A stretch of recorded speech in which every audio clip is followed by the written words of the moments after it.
Month introduced me. I have this several roles in our university, in the Ukrainian Catholic University. So, 10 years ago, I founded a master's program in data science, which is actually artificial intelligence per se. My current position is called Chief Innovation Officer. I mostly work with social innovations, like working with alumni relations and local communities in Ukraine. But also, we have a small team that dedicated to integrate AI tools and AI literacy in our university. Also, as Father Roman mentioned, I have a role in consulting our government, specifically the Ministry of Digital Transformation of Ukraine.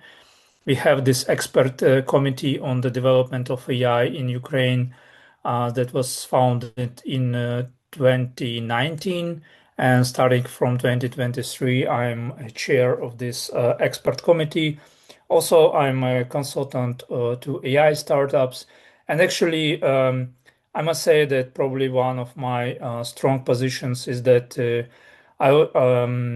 I'm in AI domain. I already for like more than 20 years. So I saw like different trends, and that is why I assume that um, I can think about it more critically and try to understand and pack into messages and into lectures like this my thoughts about how AI influence our world. So let me start with this motivational news from 2023. That was a day of strikes in Hollywood. This actually was the longest actors' strike in Hollywood history, taking the second half of 2023. Let me remind you that late November 2022, the ChatGPT was presented to the humanity, let's say, and we count this as a starting beginning of the new AI era. And so people started to understand, to play with this tool the first half of the 2023. And then they realized that the thing is quite powerful. And those actors, and not only actors, it's actually screenplayers, screenwriters, and other roles from the movie industry.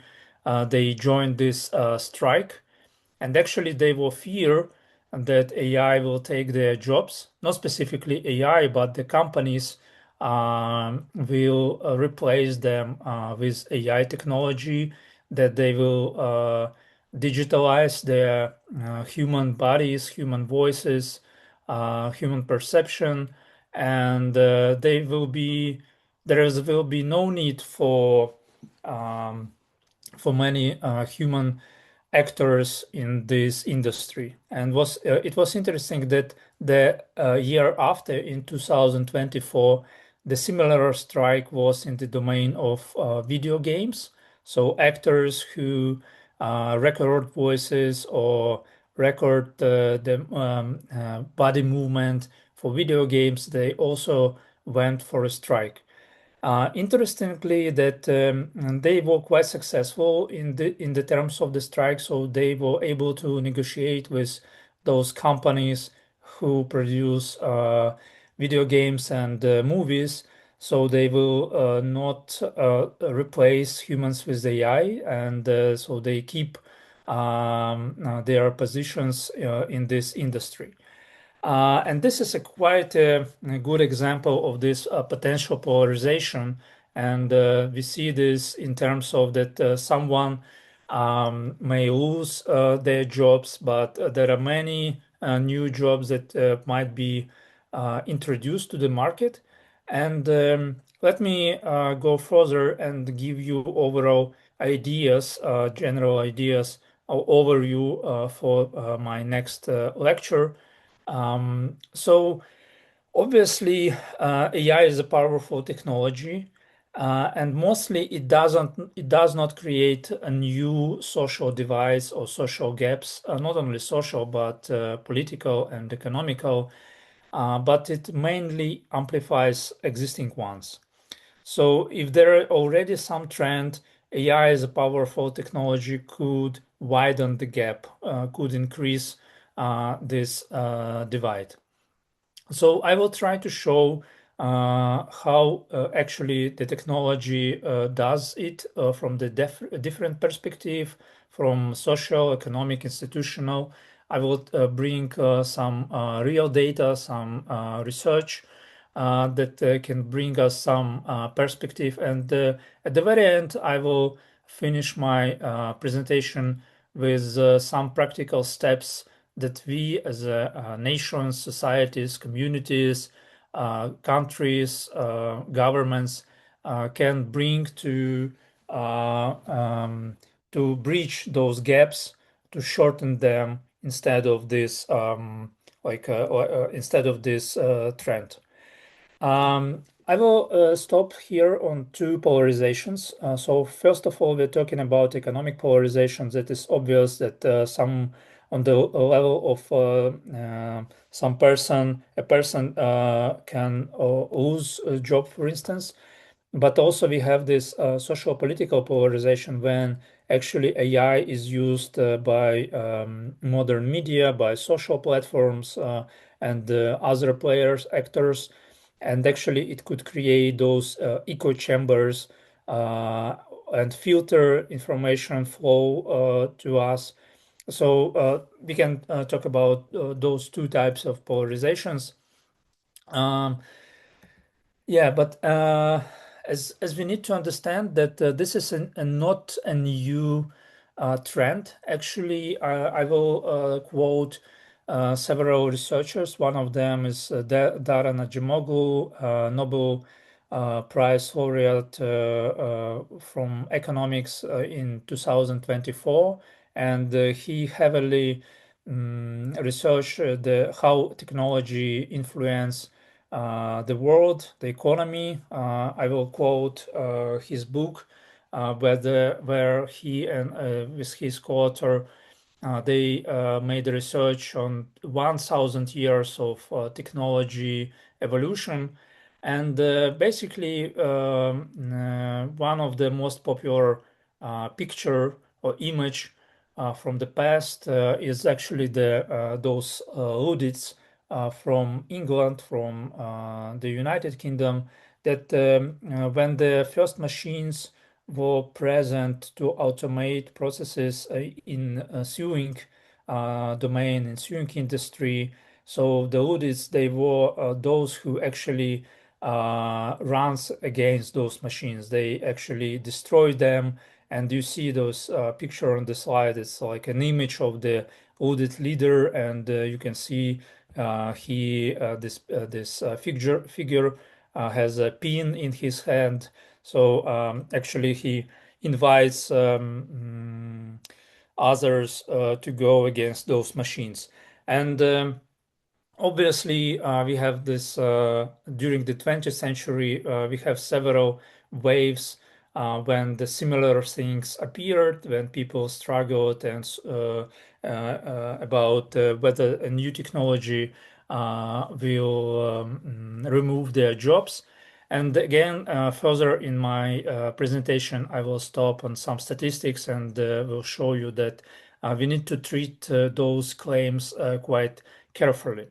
What is important with this new wave of technology, which we're talking about generative or general purpose artificial intelligence, is actually that now it doesn't target physical or routine clerical tasks as it was in past waves, but now it reaches cognitive and creative work like writing, programming, doing analysis, etc.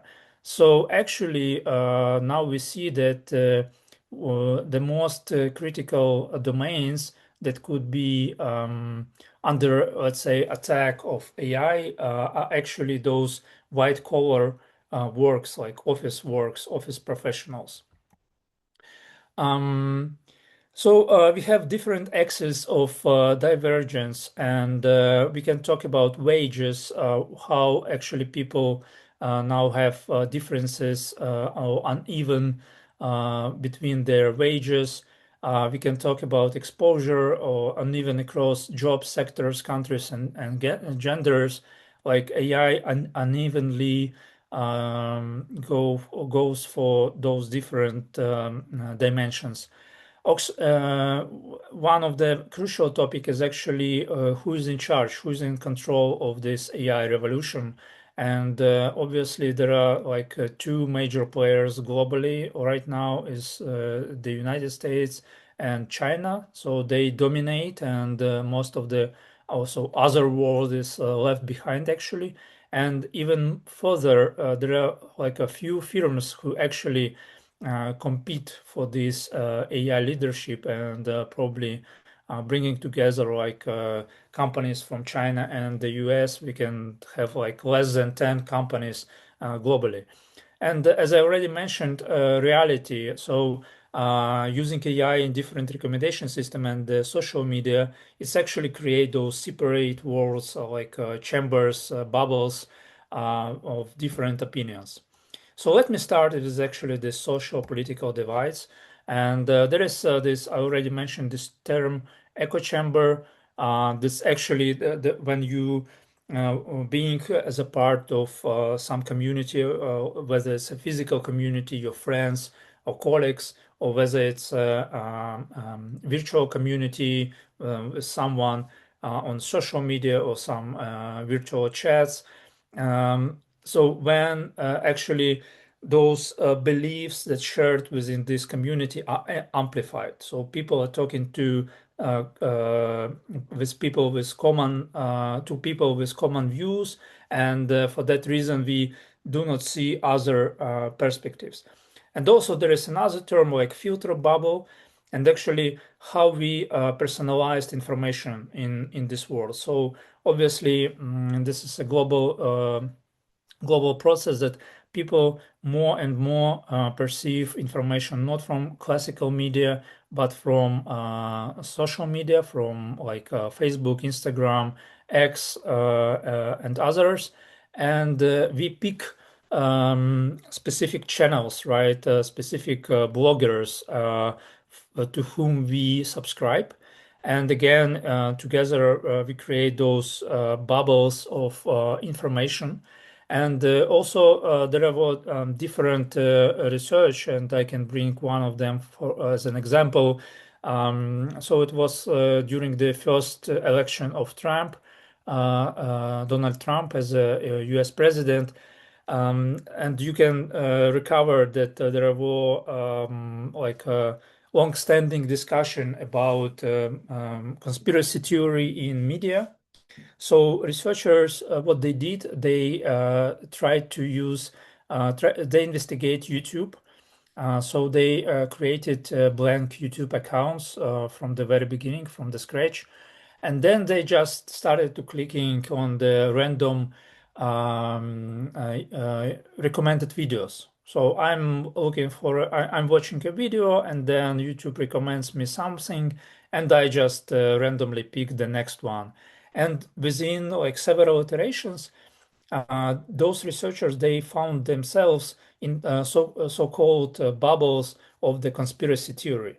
And basically, why is that? Because YouTube is aimed to make money from the advertisement, and obviously for the YouTube algorithms, it's important that people keep watching some long videos where they can provide, so YouTube can put more ads.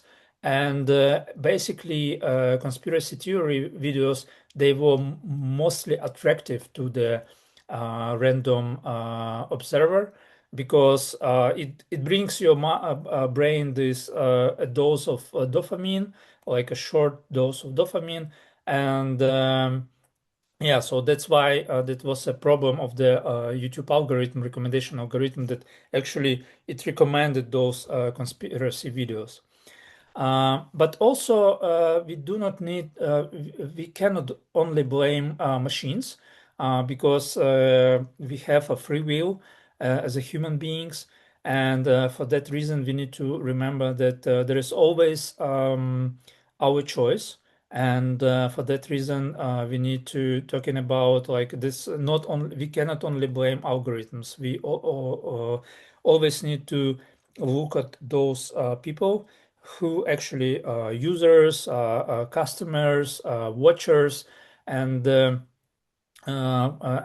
try to go deeper to our investigations. Remember about those confirmation biases that people already have from their daily experience. And as I already mentioned, so AI or other technology, they can emphasize those bias. But at the very beginning, people already has those bias, and the issue here is not about only technology. I want to bring another researcher here. It's David Autor. His research from the 2022 about labor market impacts based on different technological changes, and he actually shows that there were different like four paradigms of technology and inequality issues. So first of all is the first one is educational race. So people with higher education degrees, they gain higher wages, and on the next slide I will show you the exact charts.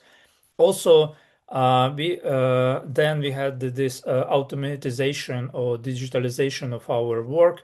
So computers started to process some or most of information, and again it was like a part of polarization.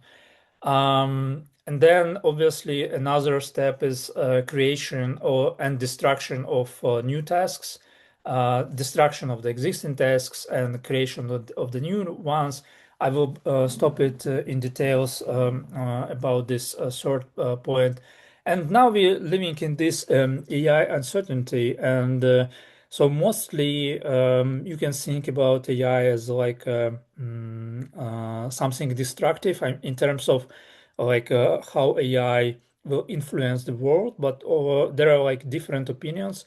There are like opinions that say that AI is will bring like a great evener, let's say. So it will bring even opportunities to different people. But let's go deeper here. So this is an interesting chart from the David Autor research. He actually brought those wages, let's say, for different roles in the United States, from starting from 1980 almost for today. And he showed that actually education earnings gap explains in 60% of this US inequality in the US. You can see here in the chart that, for instance, the upper curve, like dark blue, is those who have a graduate degree, who graduated from the university, having a master's degree. And the red one is actually those who dropped out from the school. And you have see the difference between male and female, but also what is crucial that mostly till the beginning of the 80s or 1980s, the trends were quite similar. So there was no huge difference between people having different degree.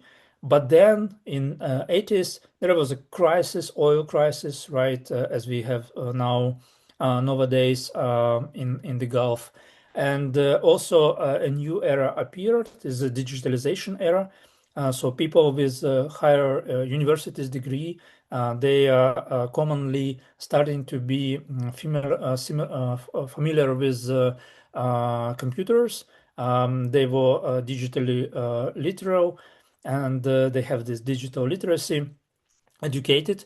So you see how this trend of division between those people who having those different degrees, it's like enormous, right? So here's the question. So will generative AI will continually, repeatedly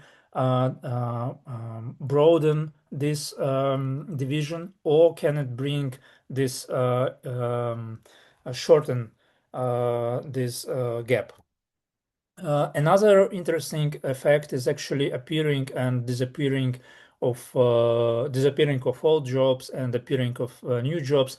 So again, it's from the research of David Autor, and here you can see this table with different titles that were actually added in different years. You see, it's not only about like technological stuff. So for instance, yes, you see here like textile chemist in 60s or wind turbine technician, but also in 2010 we got someone like called sommelier, like people who taste wines, or drama therapist, etc. So there are like new jobs appear constantly on the market, and I will share those research with you, and you can find another chart that actually shows how many percentage of new jobs appeared in each decade or each domains. And but what is important that actually again the question, so we can say that yes, it's fine, so we see that new jobs appears, some job disappear, so there is like kind of balance in the whole economy and the society. But if you take a specific person who actually was educated for a specific job, and because of the technology changes he or she loses a job, so then the question about this specific person. So for instance, if a person was like a text chemist and in 20 years he or she lose his job, and now we have this hypnotherapist job appeared, whether this textile chemist can re-educate himself or herself for this new position, right? So and I think the answer is quite obvious. Um, Let's take a look now at AI. So obviously, right now it's hard to make concise conclusions on how AI changes the labor market. We can like make some estimations based on this, and I want to bring here this estimation from the Goldman Sachs in 2023. So they estimated that there will be like 300 million jobs affected by AI automation, and even further, they estimated like two-thirds of US occupations will be exposed to some degree because of the AI revolution. But again, exposed is not eliminated. So they will be partially automated, and later I will go into detail how we can distinguish between two of those. And but again, we can think about different like pros and cons, talking about like eliminating or expulsion of the jobs. On the other hand, Goldman Sachs, they said that because of AI, there will be potential boost on global GDP, like 7%. But as we will see later, this a question again. The question how this boost will be um, um, appear, let's say, in the global in different countries. And unfortunately, as we have those leaders, like I already mentioned, the US and China, they will benefit mostly because of the AI revolution. In and Like other countries, most of the world will be left behind, unfortunately. What is interesting, as we see on from this Goldman Sachs, and this is one of the major slides I show to my students in the classes, that again, you cannot think about like this displacement evenly. So AI is first of all, and I quote here Dara Najimoglu, whom I already mentioned during my talk. So he says that AI is not um, automation technology. AI is information technology. So for that reason, AI is mainly about those jobs who work mostly with knowledge, who are mostly in knowledge domain. And here in this chart, you see that with the black blue, there is a percentage of, so we have these different like domains, starting from building and cleaning and maintenance and finishing with computer and mathematics. So you see here that they are ordered from the less impact by AI to the mostly impact by AI influence.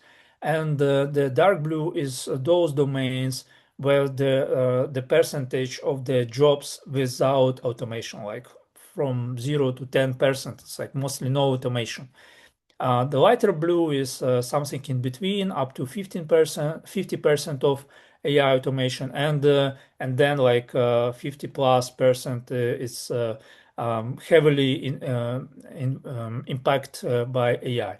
You can see that most heavily is actually the legal domain. So those are lawyers working mostly like 100% with different kind of documents. So it's again about knowledge domain. And so if you take, for instance, those impacted by AI, those are like maintenance, repair, building. So it's interesting. So for instance, if you take an example of some building, there is architects who are responsible for designing this building, and we can see that architecture is actually quite heavily impacted by AI. And on the other hand, we see that actually the workers, builders who will build this building by their hands are mostly not impacted by AI. We can dream, obviously, about those androids, let's say, those robots that reminds us humans, but this is not reality at now, at this moment, and probably next decades still will be there will be no common robots in our streets on construction sites replacing humans, because there are like many different issues, technological issues with this technology. But let's move on. Here another estimation and like another perspective from the International Monetary Fund. So they estimated, as previously we talked about different domains. Now I want you to look at the different perspective from different economies. So you can see here that from IMF estimation, like 40% of global employment is exposed to AI, right? But if you take advanced economies, they're much higher, like up to 60%. Whether in low income countries, only quarter of employment will be exposed to AI. And we can answer why, because obviously in advanced economies, the majority of economy is concentrated in office work, in office jobs that actually, again, working with knowledge, processing knowledge, and where AI is heavily have a heavy influence. While for low-income countries, there are like more labor jobs, manual jobs, or in agriculture, which is not that impacted by AI. I will skip this one because it's another research from International Labor Organization, and actually you see that it's quite the similar, because again the most influenced by AI is actually clerical support workers. So if you will take some office, and those on the lowest hierarchical level of the organizations, so those who actually start working in those organizations, like junior positions. I want to bring you another perspective. Again, we cannot treat this issue like how to say simply. This is quite a complex domain, and we need to have this more broader perspective. And I really like this research from ELO. What they did. So they said that. So let's take for example some clerical support workers. You can see here like inquiry clerks, contact center information clerks, or telephone switchboard operators, something called payroll clerks, something like this. Some specific positions. But people do different jobs on daily basis on their work. And so what those researchers try to do, they estimated the number of business processes, or let's say business functions that people do during their jobs. And they tried to estimate the number of, let's say, those functions that could be exposed to AI. And you see that for clerical support workers, the majority that like median, we see here between like 0.5, 0.75. So they're heavily exposed. You can see this 58% exposure. And this is actually in the between of this estimation. And so those are like a junior positions, right? But then you can take those managers. So managers, again, they are less exposed, and you see that half of the less than half, like something like quarter of their daily jobs could be exposed to AI. But you see that it's not uneven. It's not even. I mean, it's uneven.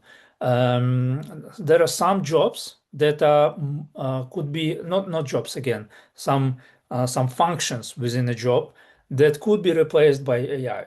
And like simple example, so for instance, actually my position is a managerial position in the university, and obviously I need to conduct like interviews or meetings with my colleagues. But for instance, I can automatically reply to some emails or write emails faster with using AI. So part of my daily job could be really impacted by AI, and but most of my daily job will be not that impacted. And here we bring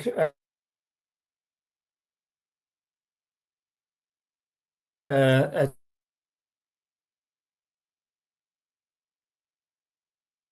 instead of automation. Automation is easy, right? So you have a job, you have a task, and then it's 100% automated by AI. But augmentation is more complex. So, right, I brought this example of writing an email. So I need to I need to read this email. I need to think.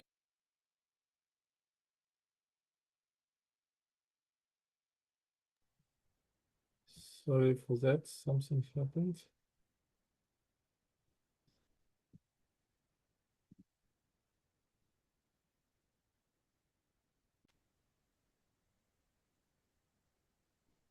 All right. So, yeah, automation is when AI completely takes a specific task, right? But augmentation is something different. It's when, so I have this example of writing an email, and for this, I need to read email from other person and then think what I want to reply, and then I can make some prompt to AI to help me to write this email better. So for this reason, AI helps me, right? It doesn't take the whole task, but it helps me to be more productive. And we call it augmentation. And you see here it's important stuff again, that in terms of automation potential, you see that there their estimation, again, it's from the same research. The estimation is like 2.3% of employment. They even counted the number of jobs globally. It's like 75 million jobs will be automated by AI. It's quite, again, 3 years old research. Probably now we will have more precise estimations. But the crucial point here is that take a look at this difference, right? So if we're talking about augmentation, it's we see that the number of jobs will tremendously increase in terms of augmentation, like to certain percent or more than 400 million jobs will be influenced by AI in terms of augmentation.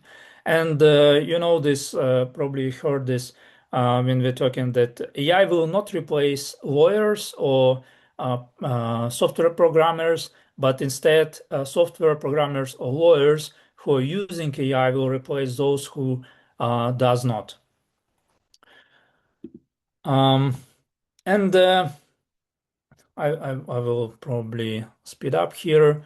So yeah, what is crucial in this slide is that we're starting to get to AI part of our jobs, and it's not that clear which part that we give to AI, whether it's engaging part or not. So I can bring an example from my own domain, it's information technology.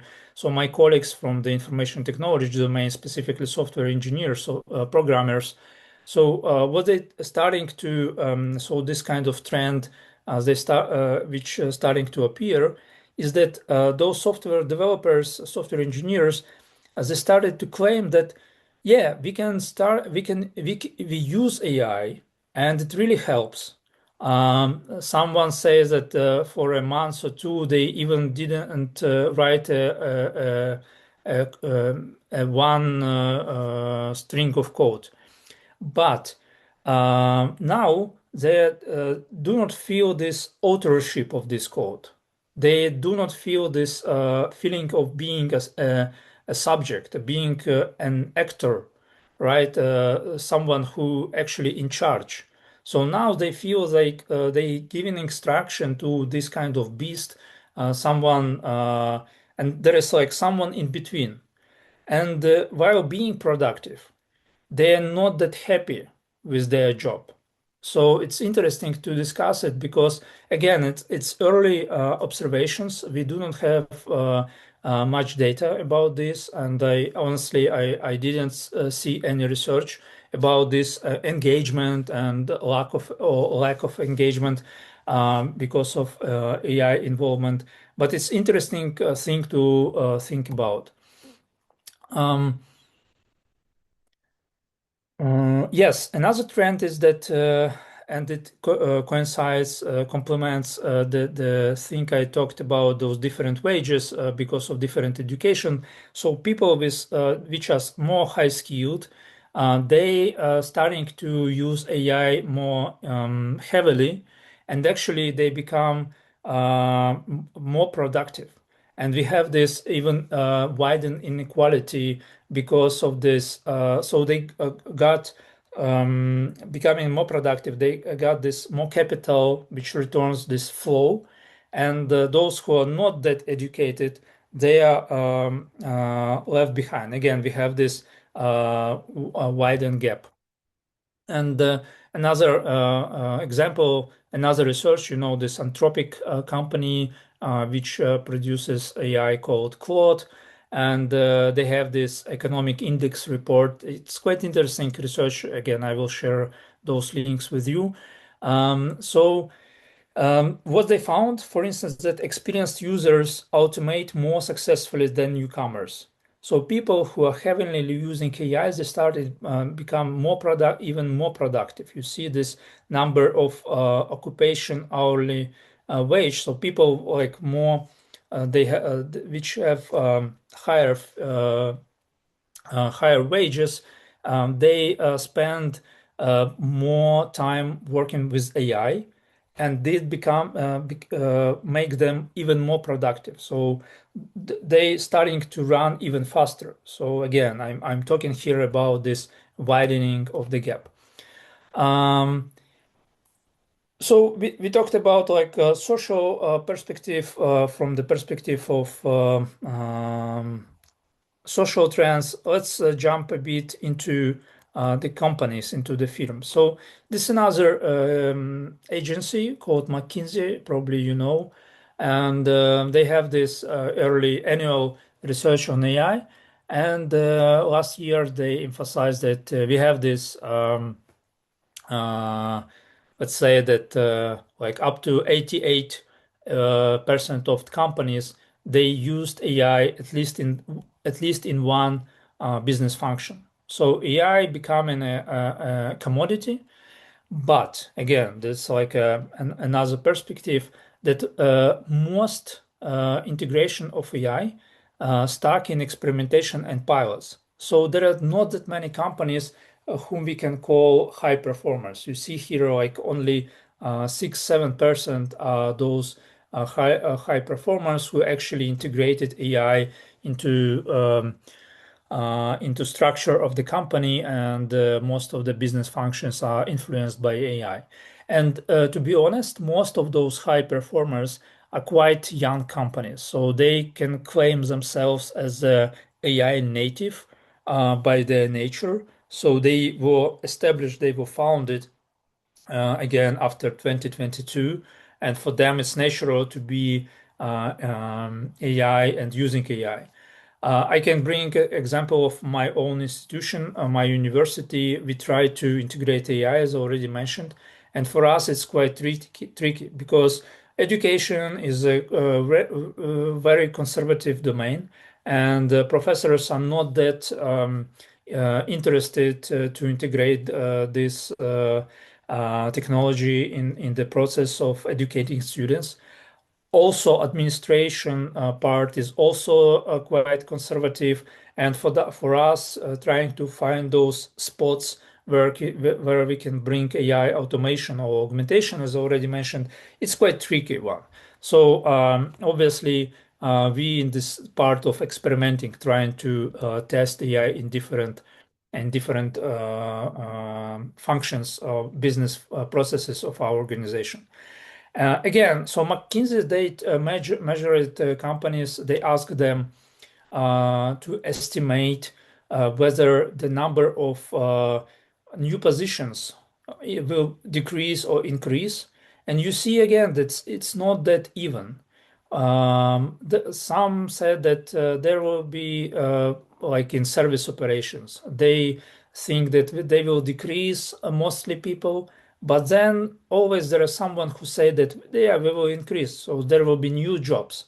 So again, there is no even perspective. You need to think more complex to understand that the whole picture. What is again important in terms of the new positions? There is another claim that AI widen the difference between juniors and more senior workers. And this is a chart from State of AI Report 2025 that shows you exactly this um, the change of the trend you see here on both charts is actually 2020, beginning of 2023, end of 2022. So you see here, oh, probably not that it's end of 2022. Yeah, actually, the end of 2022, as I already mentioned, the day when we got ChatGPT and other technologies. And you see that the number of new positions in software developers or customer service, that companies uh, decreased the number of people who are young, actually, who are not that experienced. They're looking for more senior positions, and this is again a big question. So how yesterday graduates from the universities will gain those experience that will make them more senior in terms of uh, uh, from the perspective of the company. So this is a big question, and again, question from the educational perspective, and but from the society perspective as well. I'll probably skip this one. And this interesting, another interesting perspective. You see here that AI have like many different perspective, and the next one is so-called algorithmic management.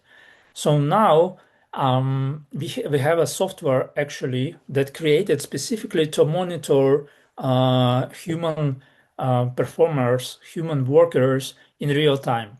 So I can bring you an example from Amazon. They have actually this like 10 years ago started to experiment with this. And like probably 7 years or 5 years ago, there was a huge scandal about their warehouse workers. So they created those. It's like Fitbit. Fitbit this devices that measure what you're actually doing, right? Whether you're standing, whether you lifting heavy packages, whether you're walking or lying or sitting, something like this. And they just started to track what people are doing, right? So they tracked on a second or minute basis. And the machine, the software, can track you and see what you are doing right now. And if you do not perform, then they bring penalties, right? So they bring penalty to your wage, daily wage, and there are why was there was scandals because we do not have even condition from day to day. So today I could be in a good fit. And I potentially can perform better on or modest way, but tomorrow I might be sick or I need to go for a restroom probably more than any other day on average, or my kid in school could be sick as well, or something going with my parents, and I need to make extra calls. And for that reason, those things distract me from my job. But now the system, like this smiling big brother, right, in this on this picture, it starts measure me, right? And it's not only about like manual job, as you see here on this picture, but it's also about office workers. Because again, in terms of software developers, we had this software specifically created to measure to make screenshots of your display and see whether you're coding or whether you are doing your job or you're doing something else, right? And again, like make this verification by minute basis, not paying for hour, but paying for each minute you're doing a job. And it makes extra stress to people, and it's not that happy.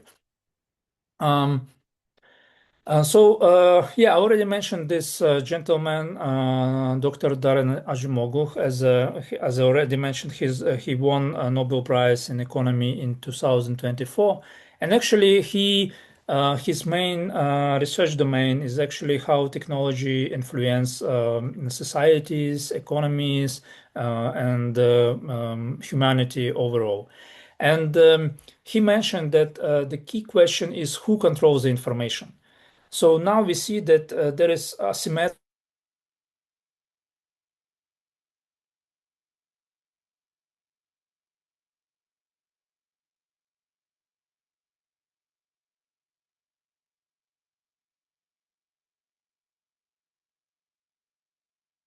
information, as I brought you from this previous algorithmic management example. And actually, AI even worsened this thing. So for that reason, it's not only we cannot only just think that market alone will solve this issue. So we need to be proactive. So company, not only companies, but like societies, non-government organization, and governments, they need to step in and to regulate these things so that there will be again to bridge those gaps that we see here. I already mentioned this book, Power and Progress, of from Darren Ajimogu and Simon Johnson, who actually where they actually investigate this 1,000 year technology perspective, and they claim that actually, if left on their own, extra technology, it helps to concentrate power and to enrich elite. But for that reason, like we need to have strong societies that can stand in front of this trend and, as I already mentioned, bridge those gaps. Um, and before finishing with the how we can tackle with those issues, I want to bring have another perspective from the global politics. As already mentioned, there are like literally two global powers who like superpowers who in charge of AI, the US and China. They have different perspective. Actually, it was probably like 10 years ago. China, they adopted one of the first countries in the world who actually adopted AI strategy, and they specifically claimed that their goal from this strategy is to become first, like a leader, first nation in AI by 2030. And you can see from this chart, this is a difference between performance of topmost AI models from the US companies. You see here like GPT, O1, Gemini, Claude. It's from the US. And in pink color, you see here like China models, Qwen or DeepSeek.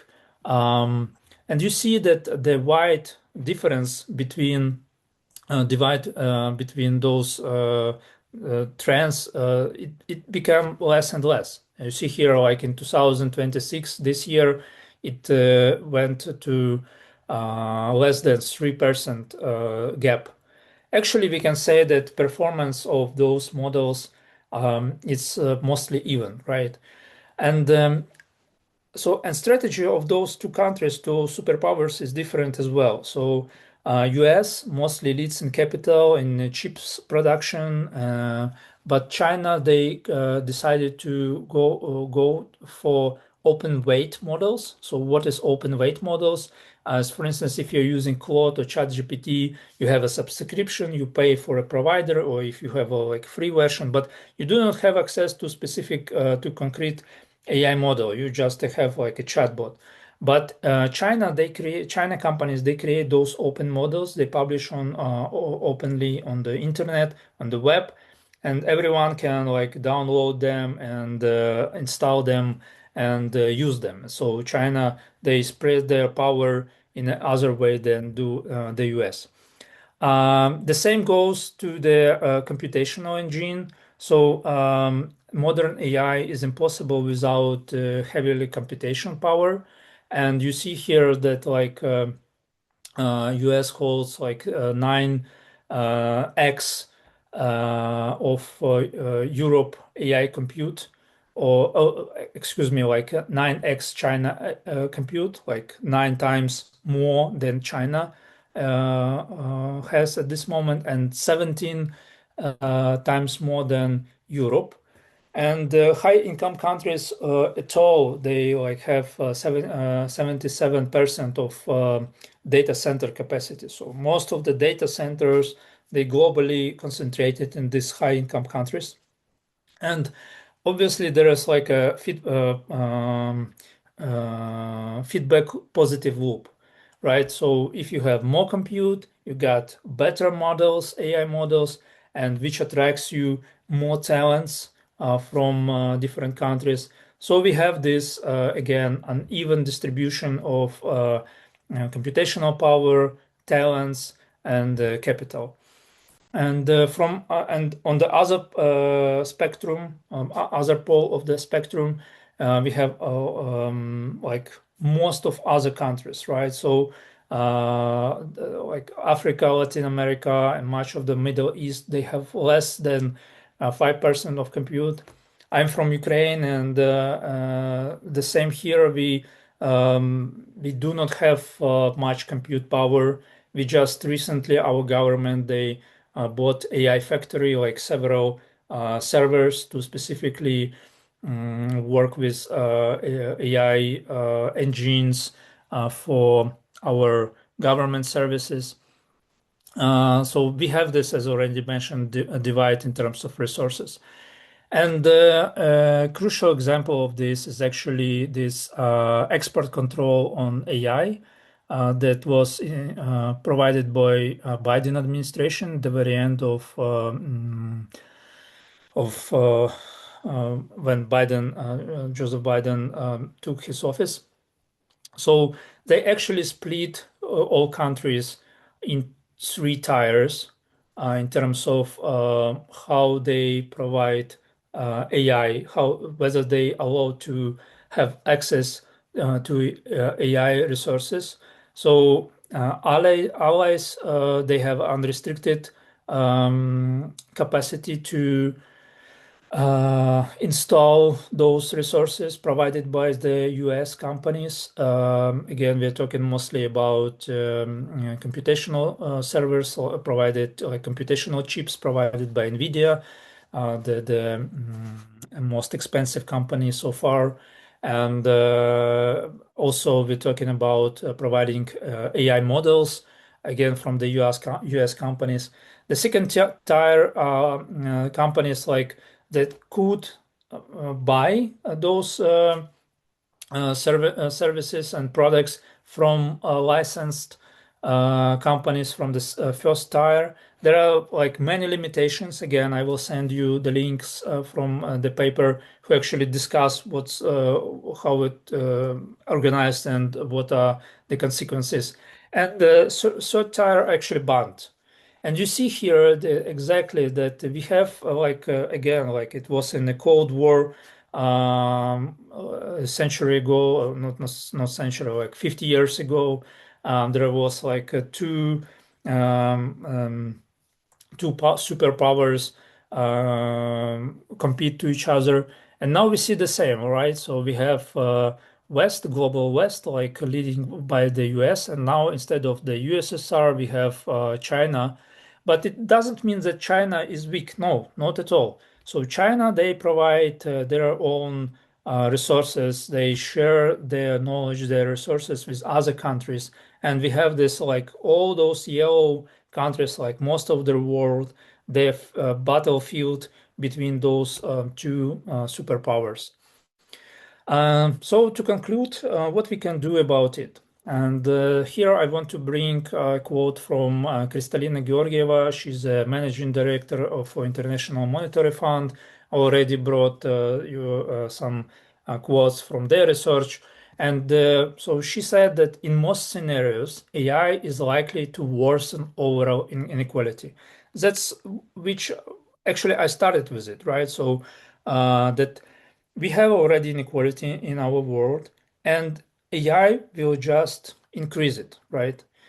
And this is a worrying trend that policymakers must actively address to prevent the technology from further fueling social tensions.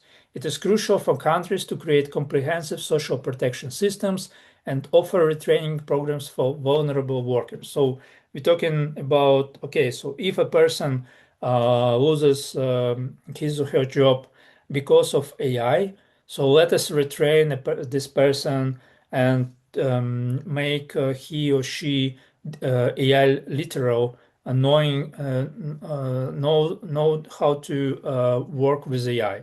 And again, it's not that hard actually, because I'm doing this constantly in my on my job. Um, I want to bring you this really good recommendations on ethical usage of AI from UNESCO. It was developed in 2021, and it's like have a global adoption.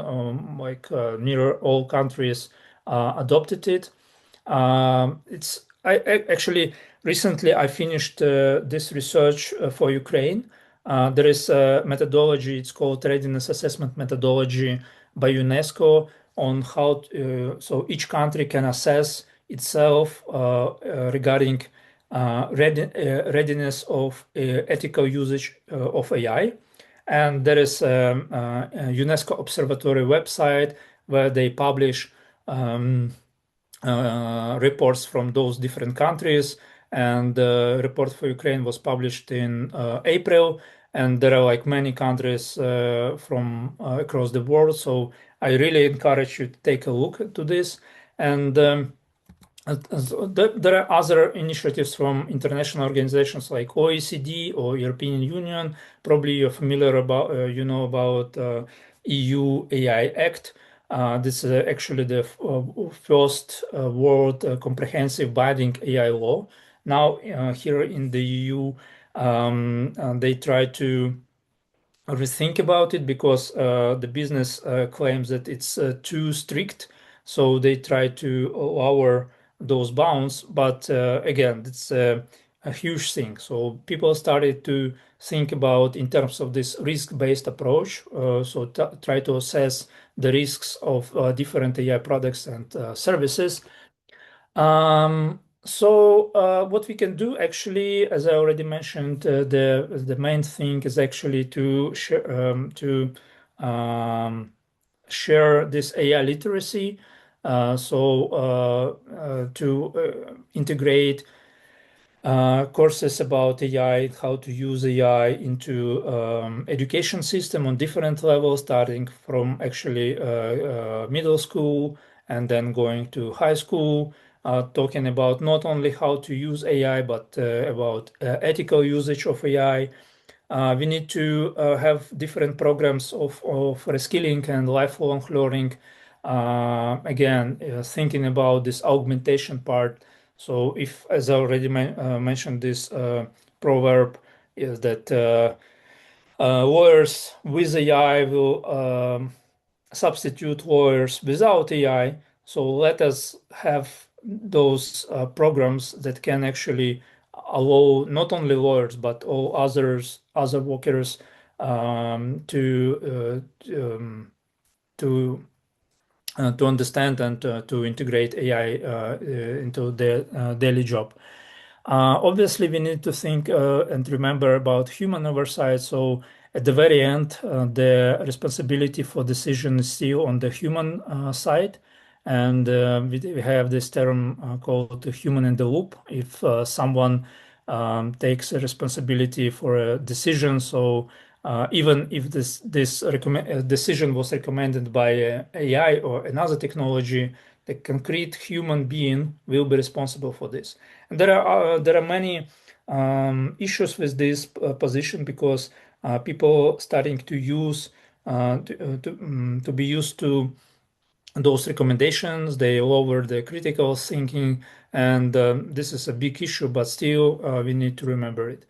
And as I started with this bargaining from actors in Hollywood, we need to remember that at the very end, we still need to have this worker voice. We have those open societies where we can discuss those issues and bring those to attention to those who are in charge of power. And to conclude, again, so we have those devices, but it's not a destiny, right? So we can adapt technology not only for like a bad usage, but for a good. AI also could be used and beneficial for educators to being more efficient, actually to provide those prosperity. But the question is whether this prosperity, future prosperity, will how it will be distributed, whether it still be concentrated in the hands of like small number of companies or like stakeholders, or whether AI can help to share those benefits to a broader society. Um, so that's it, probably. Thank you so much. I think we have like 10 minutes more to have a small discussion